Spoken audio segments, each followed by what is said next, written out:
आरोप तो आप पर लगा है ना अपहरण? आप बता रहे कि आज तक 2015 के पहले मेरा 50-52 साल की उम्र में एक बार भी कोई केस मेरे ऊपर नहीं हुआ।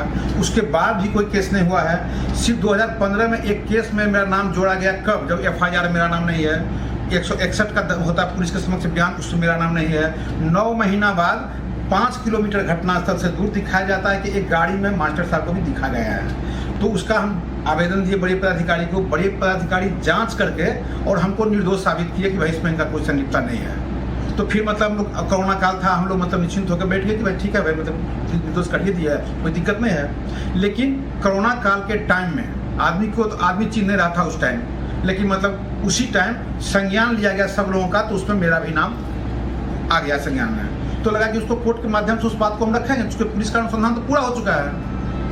तो कोर्ट में मतलब मेरा बात रखा हुआ था, लेकिन उसी को हम न्यायालय पर हमको पूरा भरोसा है, न्यायालय में हमको न्याय मिलेगा। और हम इसी बीच लगा कि भाई इतना ना मतलब लोग हाइतवा मचा रहे थे बीजेपी के लोग, जिससे हमारा पार्टी का, हमारे माननीय नेता का छवि खराब हो रहा था, मेरा छवि धूमिल हो रहा था।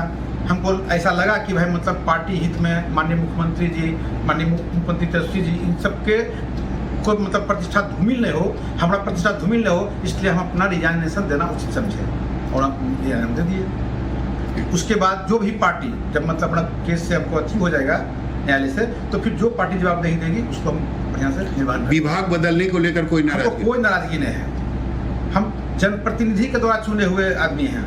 पहले तो पूरे पटना जिला में 14 विधानसभा था, उसका प्रतिनिधित्व कर रहे थे।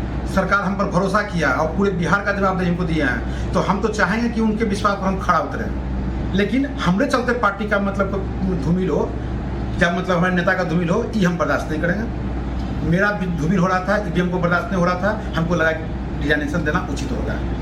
Thank you.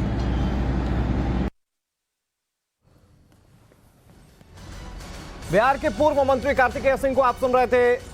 इन्होंने इस्तीफा दिया है आज ही, और इस्तीफे के बाद उनकी सबसे पहली प्रतिक्रिया टाइम्स नाव नवभारत ने आपको सुनाई। हमारे सहयोगी साकेत ज्यादा जानकारी के साथ जुड़ गए। साकेत, अटकलें लग रही थी कि कल विभाग बदला गया, लिहाजा कार्तिकेय सिंह नाराज थे और उसके बाद उन्होंने इस्तीफा दे दिया, लेकिन उन्होंने इस बात को तो साफ कर दिया कि नाराजगी नहीं थी, बल्कि पार्टी की छवि धूमिल हो रही थी, इसके चलते उन्होंने इस्तीफा दिया।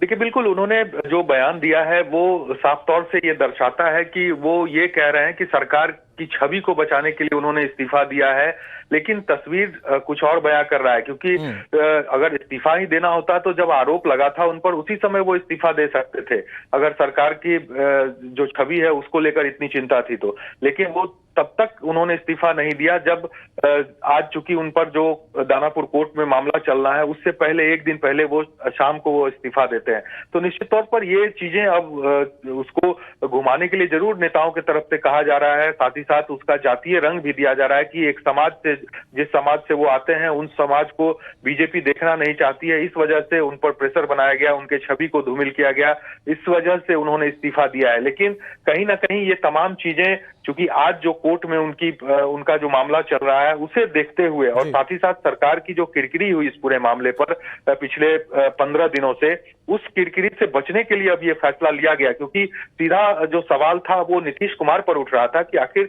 नीतीश कुमार तुरंत एक्शन लेते थे इन चीजों पर, वो आखिर क्यों मौन है? क्या आरजेडी के दबाव में वो चल रहे हैं? जिस तरह से आरजेडी का जो संख्या बल है इस बार ज्यादा है और जेडीयू कहीं ना कहीं इस दबाव में है। तो ये तमाम ऐसे सवाल थे जो उठ रहे थे नीतीश कुमार पर, और उसके बाद ये जो इस्तीफा है वो हुआ है। अब इस पर बचने के लिए भले ही तरह तरह की बातें इन नेताओं की तरफ से कही जा रही है। जी, वैसे सेफ फॉर साइड सबसे आसान सवाल का जवाब यही था, लिहाजा कार्तिकेय सिंह ने इस बात को कहा। बहरहाल अभी राजनीतिक और तमाम चीजें किस तरह से निकलकर सामने आती है देखने वाली बात है। फिलहाल बहुत शुक्रिया साकेत आपका हमारे साथ जुड़ने के लिए और तमाम जानकारी के लिए।